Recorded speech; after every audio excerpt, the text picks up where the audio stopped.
नाक करते काय? यायलाच लागते. ओरिजिनल आणि गावरान दूध प्यायचं असेल तर आमच्या आदित्य दूध डेअरीला जायला लागते.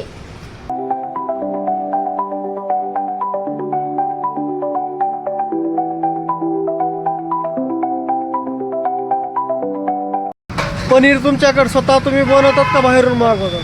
सध्या बनवतो. जय श्रीराम मित्रांनो, कसे आहेत? आशा करतो सगळे तुम्ही चांगले असाल. आज मी आलो होतो आमच्या मित्राच्या दूध डेअरीमध्ये. बाहेर मित्रांनो दुधामध्ये एवढी भेसळ केली जाते की आज तुम्हाला ओरिजिनल दूध खायला मिळत असतं. भरोशानं दूध जर पाहिजे असेल तुम्हाला तर तुम्हाला आदित्य डेअरीमध्ये जाऊनच दूध घ्यावं लागेल. गावरान आणि निर्भेसळ दूध तुम्हाला फक्त आदित्य दूध डेअरीमध्ये मिळेल. निलेश सूर्यवंशी आहेत आपल्या सोबत. नमस्कार शेठ. आमच्याकडे दूध आहे, गावरान दूध प्युअर आपल्या शेतामध्ये जसं असतं त्याप्रमाणे आपण जसं काढून घेतो त्या प्रमाणचं दूध आहे. बर. आणि जे आल्याच्या नंतर आम्ही फ्रीजमध्ये ठेवतो. बरं. ते ठेवण्याची पद्धत जी तुम्हाला दाखवतो. अच्छा, हे मी पॅकिंग तुम्ही इथं करता का इथं याची? करतात आणि या प्रकारे ठेवली जाते. यामध्ये थंड पाणी केलं जातं अच्छा. आणि त्यामध्ये दूध ठेवलं जातं जे की नॅचरली थंड राहतं. बघू ज्याला शकता की मित्रांनो आवश्यक दूध ठेवण्याची पद्धत.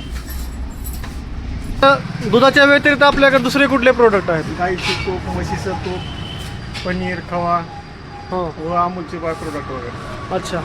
आमच्या डायरेक्ट डेअरीमधलं जे दूध असतं हां. त्याची डायरेक्ट क्रीम काढून त्याचं तूप बनवतो. अच्छा. जे प्युअर राहतं त्यामध्ये डालडा, पाम ऑइल किंवा इतर म्हणजे ऑइल बऱ्याच ठिकाणी डालडा हा मिक्स केला जातो दुधात. डालडा केला जातो. सॉरी, आता तुपामध्ये. नवीनमध्ये पाममध्ये चालू केलं मिक्स करायला. तशा प्रकारचं काही नाही. बिनधास्त येऊन सेंट बघू शकता. तर आहे थोड्या प्रमाणात तुम्हाला दाखवतो. हे असं आमच्या डेअरीचं तूप निघतं. बघा मित्रांनो, इतका खमंग वास येत आहे मित्रांनो. हे म्हशीचं आहे का गाईचं म्हशीचं तूप आहे. आहे? अच्छा म्हशीचं आहे. आणि हे गाईचं तूप असतं. अच्छा अच्छा. कारण हे थोडंसं पिवळसं का असतं, पूर्ण कडवलेलं असतं. हम्म. म्हशीचं तूप आहे ते पूर्ण कडवलेलं असतं. हां. आणि त्यामध्ये कसं गावरान असल्यामुळे हां. त्यामध्ये थोडासा पिवळसरपणा राहतो. अच्छा. रोज तुमचं डेली दूध किती कटतं तुमचं? 250 ते 300 लिटर दूध कटतं. रोज 250 ते 300 लिटर. 150 पावणे 200 बरं. लिटरची कुठं packing कुठं आहे. तुम्ही सप्लाय दूध बाहेर पण सप्लाय करता का फक्त इथंच डेअरी मधूनच दूध दिलं बाहेर जातं? पण रखीफ आहेत ना, सप्लाय आहे बाहेर. आहे, स्वतः आहे. पूर्ण लातूर शहरामध्ये तुमचं दूध सप्लाय आहे? बागशी रोड, औसा रोड आणि रेणापूर नाका, अंबाजोगाई. अच्छा अच्छा. ठीक आहे सर, धन्यवाद.